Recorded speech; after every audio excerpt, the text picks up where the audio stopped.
Muy buenas a todos. Sí, ya sé que la semana pasada no subí el vídeo que prometí. Y sí, ya sé que vuelve a escucharse el diabólico ventilador. Pero si no lo tengo enchufado, es que me muero. Hace un calor infernal aquí y no puedo abrir la ventana porque se escuchan los vecinos, los críos gritando, el pajarico de las narices. Muchos ruidos.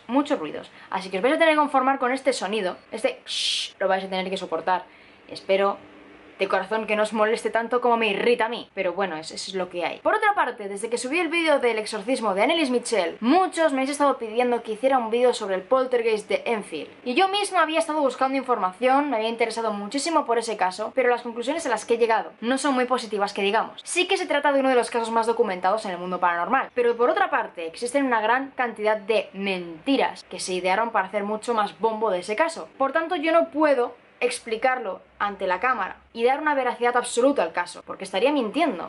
Me estaría mintiendo a mí y os estaría mintiendo a vosotros. Así que en el día de hoy he decidido explicaros la historia del matrimonio que protagoniza la película. Un matrimonio que realmente nunca interfirió en el poltergeist de Enfield, ya que lo investigaron a distancia y nunca tomaron partido directamente. Pero pese a ello, pese a no haber participado directamente en el poltergeist de Enfield, el matrimonio en cuestión dio solución a más de 4.000 casos por afectación de poltergeist, posesión demoníaca y apariciones fantasmales. Hoy os traigo la historia del matrimonio Warren, del matrimonio de Ed y Lorraine Warren, protagonistas del Conjuro o The Conjuring, y protagonistas de la película El Poltergeist de Enfield. Y bueno, y así más, empezamos. Todos, en algún momento de nuestras vidas, hemos tenido experiencias que iban más allá de lo real, que iban más allá de los sueños, que iban más allá de las pesadillas. Todos, en algún momento de nuestras vidas, hemos sentido un frío seco al entrar a una habitación. Hemos sentido y escuchado un suspiro que realmente no tenía cuerpo, no tenía forma, que realmente no debería estar allí. El espesor en el ambiente, hemos sentido una presencia invisible, una presencia incorpórea. Pero no todos hemos tenido el valor suficiente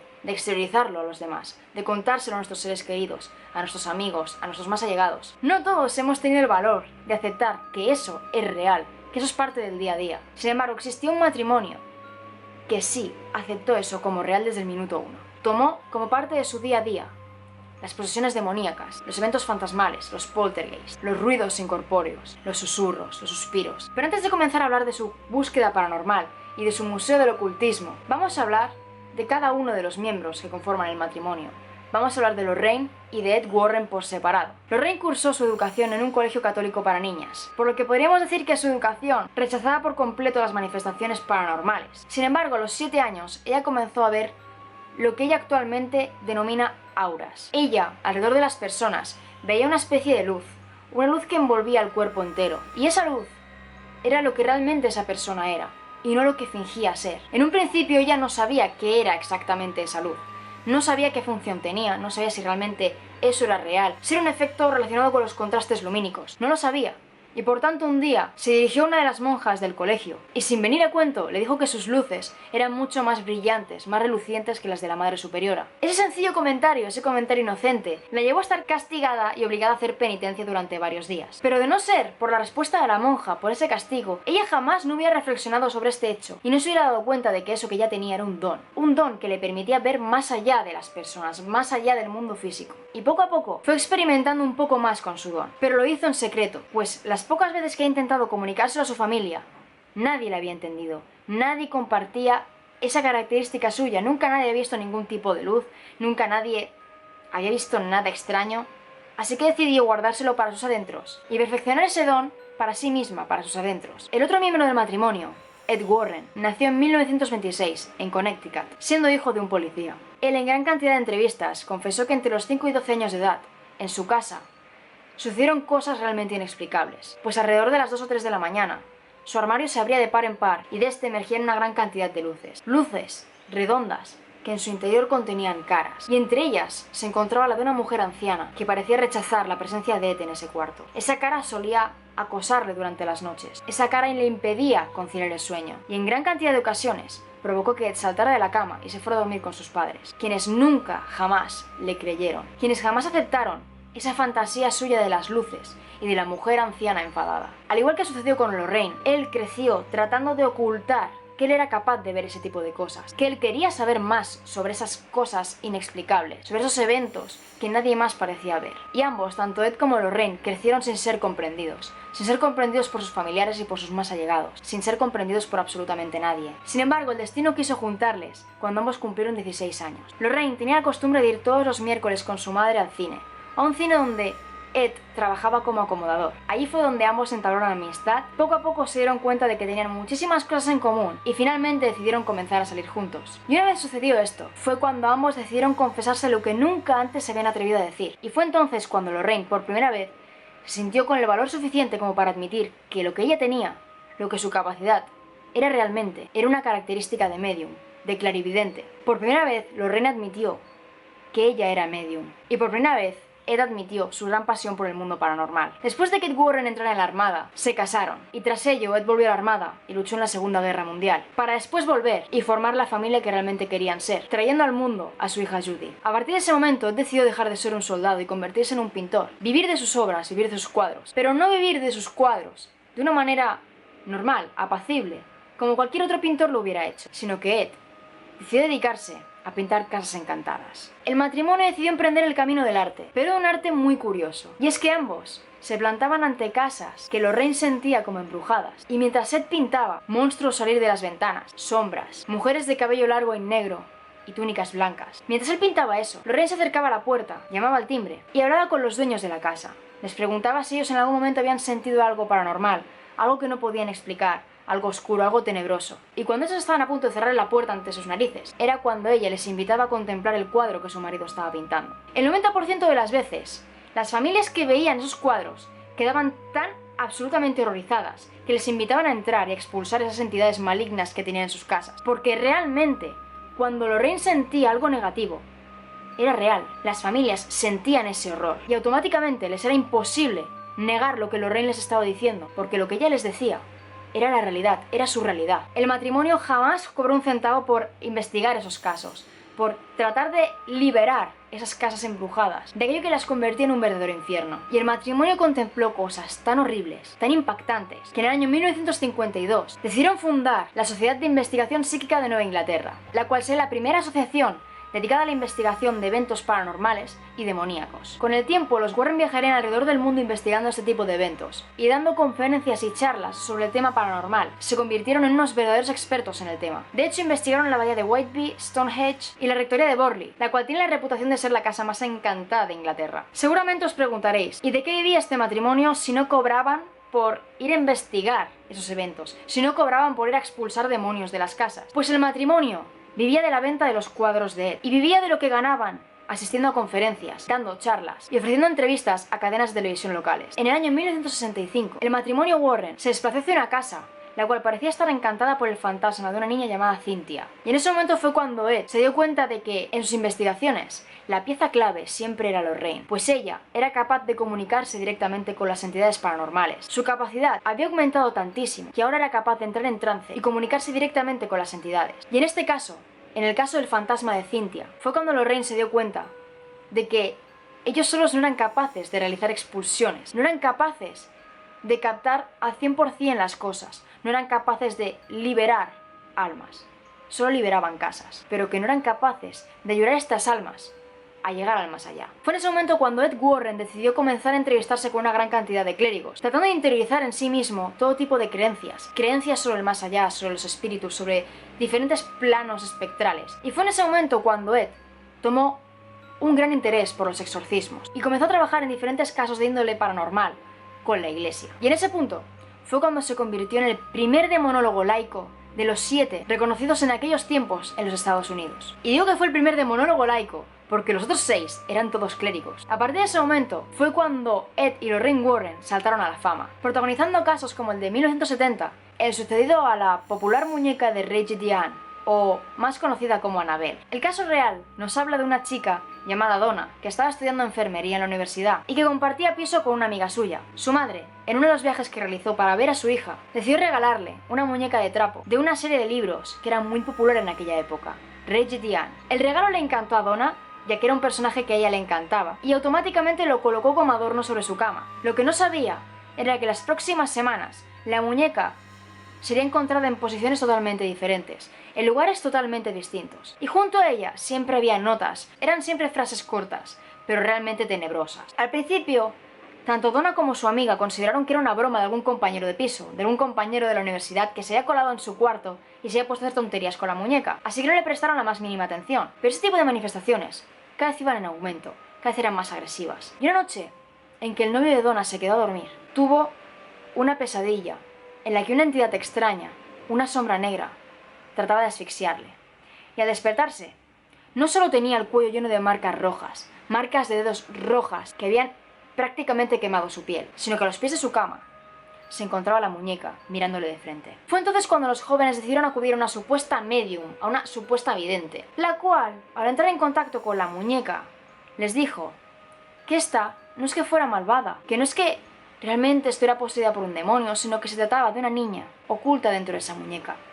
El fantasma de una niña llamada Annabelle Higgins, que quería ser amiga de ellos, que quería ser tratada como una niña más. Así que los jóvenes comenzaron a tratarla como una de ellos, a ponerle galletas sobre la cama, a jugar con ella, a prestarle atención. Y esto lo único que provocó fue una agresividad tremenda por parte de esa muñeca, por parte de la entidad que rodeaba a esa muñeca. Los ataques fueron tan agresivos que no les quedó otra que intentar entrar en contacto con la familia Warren, con el matrimonio de Ed y Lorraine Warren, quienes desde el minuto uno en el que entraron en ese apartamento no dieron más respuesta que la de no está poseída por ninguna niña inocente. Quien está haciendo que esa muñeca actúe de esa manera, o quien está utilizando esa muñeca como pretexto, es un demonio, cuya única finalidad es la de poseer el cuerpo de alguno de vosotros. El matrimonio Warren decidió llevarse a la muñeca Annabelle con ellos, cargarla en el coche y llevársela a su casa. Pero el viaje de camino a casa, fue un verdadero infierno. Primero, la red comenzó a fallar, a cambiarse de emisora completamente sola. Después, los frenos comenzaron a fallar y finalmente, tras haber estado a punto de sufrir un accidente, Ed decidió parar el coche en la cuneta y rociar a la muñeca con agua bendita.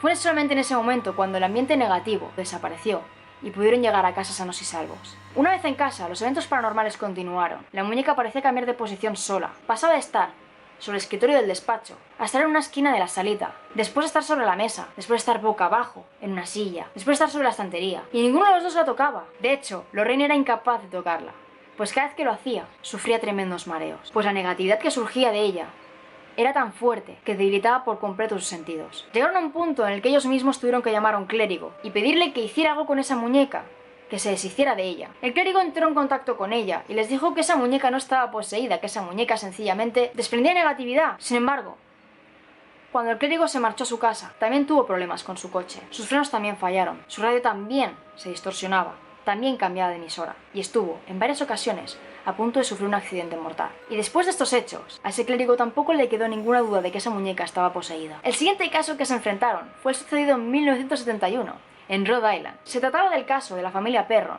una familia que se acababa de mudar con sus 5 hijas a una casa maravillosa con un gran terreno, en la cual lamentablemente vivía el fantasma de una bruja del siglo XIX. Esa bruja, llamada Bathsheba, maldijo a todo aquel que viviera en sus tierras tras su muerte y condenó a los futuros inquilinos a una terrible muerte. A diferencia de lo que se contó en la película del Conjuro o Expediente Warren, en esa casa no solo estaba el fantasma de Bathsheba, no solo estaba la entidad negativa de esa bruja, sino que había muchísimas más entidades. La entidad de un hombre que se quedaba tras la puerta de la entrada, un hombre que solamente 2 de las niñas podían ver, o también la entidad de una anciana que estaba en la cocina y que podía escuchar cocinar o abrir y cerrar los armarios todas las noches. En esa casa había una gran cantidad de entidades, y no todas eran negativas. Sin embargo, la más fuerte de todas era Bathsheba. Y debo decir que los Warren no fueron de gran utilidad en este caso, debido a la gran cantidad de energía que había conseguido captar de sus víctimas, y la gran cantidad de miedo que lo había estado alimentando, que era imposible expulsarla, pues esa casa ya era suya. Ese territorio ya era completamente suyo, de su propiedad. Pero aún así, ayudaron a la familia Perro a no sentirse tan sola, y de alguna manera ayudaron a debilitar un poco a ese ser. Cabe decir que para la realización de esa película, de la película de Expediente Warren, parte 1, la misma propietaria, la propietaria actual de esas tierras, les ayudó a corroborar la versión de los Warren, ofreciéndoles información sobre los antiguos propietarios de esas tierras, y ofreciéndoles la oportunidad de entrar en contacto con esa casa y con las entidades que en ella habitan. El 14 de noviembre de 1974, falleció la madre de Ed Warren a causa de un cáncer contra el cual llevaba luchando muchísimos años. No mencionaría esto en la historia, de no ser porque esta mujer falleció el mismo día, a la misma hora, en la que Ronald DeFeo asesinó a toda su familia en su casa de Amityville. Y este caso Se hizo famoso debido a que el muchacho alegó posesión demoníaca. Alegó que la posesión demoníaca que había sufrido fue el causante de que él fuera capaz de asesinar a toda su familia. Los Warren, sorprendidos por esta extraña coincidencia, fueron los primeros en investigar la casa de Amityville. Y de hecho, Ed Warren fue quien tomó la fotografía, la famosa fotografía del niño que está junto a las escaleras de la planta superior. Esa imagen que ha dado la vuelta al mundo y que todos podemos ver en internet cuando buscamos la palabra Amityville. Lamentablemente, las investigaciones del matrimonio Warren pasaron a un segundo plano, debido a que un año después de que los asesinatos se llevaran a cabo, la casa volvió a estar ocupada por la familia Lutz, quienes al poco tiempo de adquirir la casa y al poco tiempo de estar viviendo en ella, alegaron que la casa realmente estaba poseída, y los medios calificaron esa actuación, esa huida y esa escenografía tan dramática de una farsa, debido a que consideraban que el padrastro de esa familia tenía amistad con el abogado de Ronald DeFeo y habían tramado algún tipo de plan para simular que la casa estaba embrujada y así conseguir reducir la pena de Ronald. Pero solo el tiempo da la razón a las personas, y actualmente, si buscáis un poquito en internet, podéis encontrar un documental basado en la experiencia de uno de los hijos del matrimonio, la experiencia de Daniel, quien a día de hoy, pese a ser un adulto hecho y derecho, sigue completamente traumatizado con los hechos experimentados en esa casa. Sin embargo, sus investigaciones no siempre quedaban en el aire, pues en 1989 el matrimonio consiguió demostrar que una mujer y su hijo habían sido expulsados de su apartamento por una entidad fantasmal. El propietario de la casa se había demandado por dejarla abandonada y no querer seguir pagándole el alquiler. El propietario alegaba que había un contrato y que ese contrato tenía que cumplirse, y que aunque ellos no quisieran vivir ahí, tenían que pagarle. Y en ese momento fue cuando el matrimonio Warren entró en acción y demostró,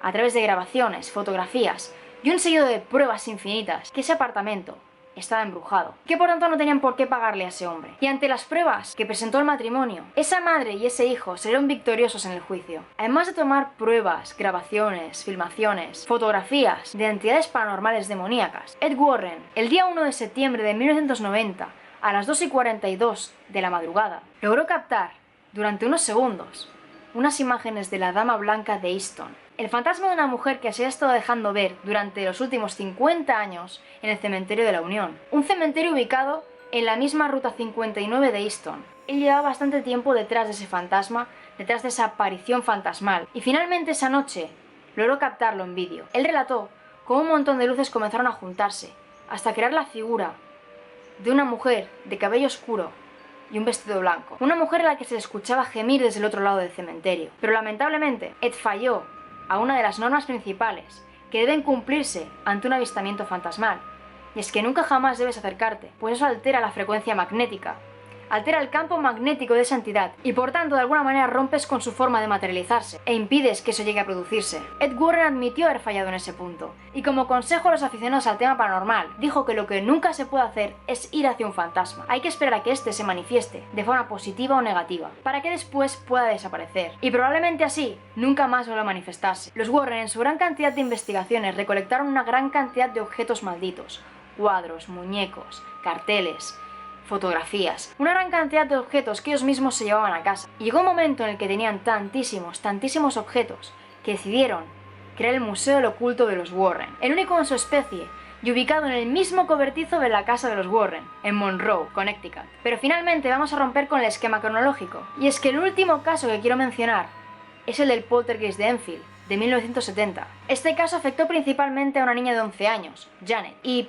pese a que se trata del caso paranormal más documentado de la historia, también se trata del caso paranormal más dudoso de todos, pues obviamente todo giró en torno a un programa de televisión, pese a que fue un caso muy estudiado por personajes muy ilustres dentro de la parapsicología, como Maurice Grosse. Debo decir que hay muchas cosas que se cogen con pinzas, como por ejemplo las risas en las entrevistas, versiones que van cambiando. También hay muchas pruebas que parecen estar manipuladas. Y por otra parte, menciono este caso no por la participación de los Warren, quienes no llegaron a participar nunca en el caso de Enfield. Los Warren únicamente investigaron el caso en la distancia. Lo investigaron y dieron su opinión a los medios, dieron su opinión a los expertos, considerando lo mismo que estoy considerando yo ahora, considerando que las características sí que eran paranormales, pero al mismo tiempo ellos nunca se atrevieron a participar directamente, debido a que la duda era algo tangible. Y pese a que sí, en la distancia tomaron un papel importante, nunca protagonizaron nada dentro del mismo caso de Enfield, y en la gran pantalla se les dio el papel protagonista debido a que de esa manera el caso Enfield tomaría mucha más importancia y mucha más repercusión, y de no ser por quienes eran, de no ser por la gran importancia que tuvo el matrimonio Warren en aquellos tiempos, probablemente esa historia jamás se hubiera llevado a la gran pantalla. Volviendo nuevamente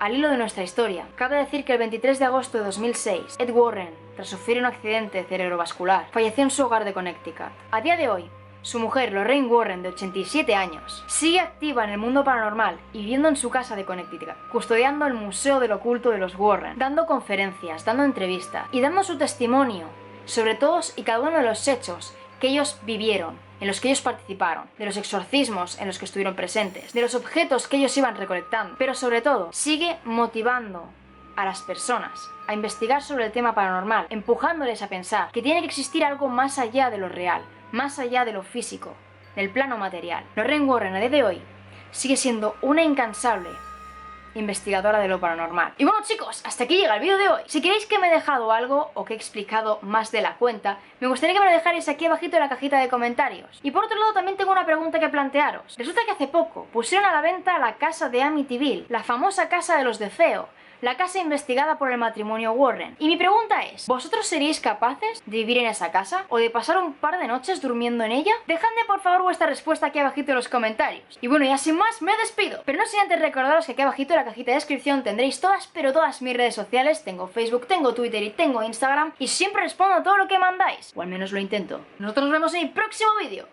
¡Chao!